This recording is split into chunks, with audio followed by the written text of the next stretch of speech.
செயற்கை நுண்ணறிவு எனப்படும் AI சொல்வது அனைத்துமே உண்மையா என்ற கேள்விக்கு டிஸ்கோ வித் கேஸ் நிகழ்ச்சியில் மூத்த விஞ்ஞானி தாவி வெங்கடேஸ்வரன் பதிலளித்திருக்கிறார்.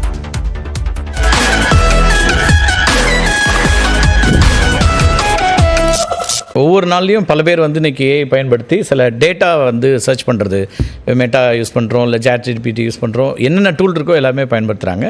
அதில் ஒன்று கேட்டால் அது என்ன அவைலபிளாக இருக்குதோ, அல்லது இப்போ நீங்கள் வந்து ஒரு உதாரணத்துக்கு யாரையோ ஒருத்தரை பற்றி அப்யூஸ் பண்ணி எழுதி வச்சுருந்துருக்கலாம், இல்லை என்ன இருக்கோ அதை தான் திருப்பி கொடுக்குது. அப்போ அது ஃபேக்ட்டுன்னு மாறிடுதா? மெயின் பாயிண்ட் வந்து யாரோ உள்நோக்கத்தோடு எழுதுனதெல்லாம் பற்றியே இல்லை. நம்ம அறியாமலே நம்ம பல விஷயங்கள் பேசாமல் இருக்கிறோம் இல்லையா? அந்த அறியாமலே பேசாமல் இருக்கிற விஷயங்கள் பேசப்படாமல், எழுதப்படாமல், சொல்லப்படாமல் இருக்கிற விஷயங்களால புரிதல் தப்பாகவும் நாளைக்கு கொடுக்கலாம்.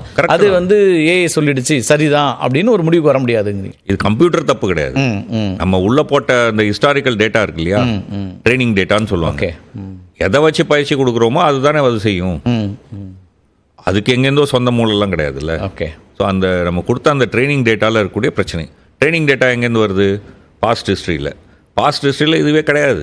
அப்போ என்ன பண்ணணும்? இதெல்லாம் கேள்வி இருக்கு இல்லையா? இந்த கேள்விகள் தான் செயற்கை நுண்ணறிவு எப்படி அதை இப்போ அட்ரஸ் பண்ண முடியும்னு நினைக்கிறீங்க? இப்போ இடத்துக்கு ஏற்ற மாதிரி பல விஷயங்கள் யோசிக்கிறாங்க.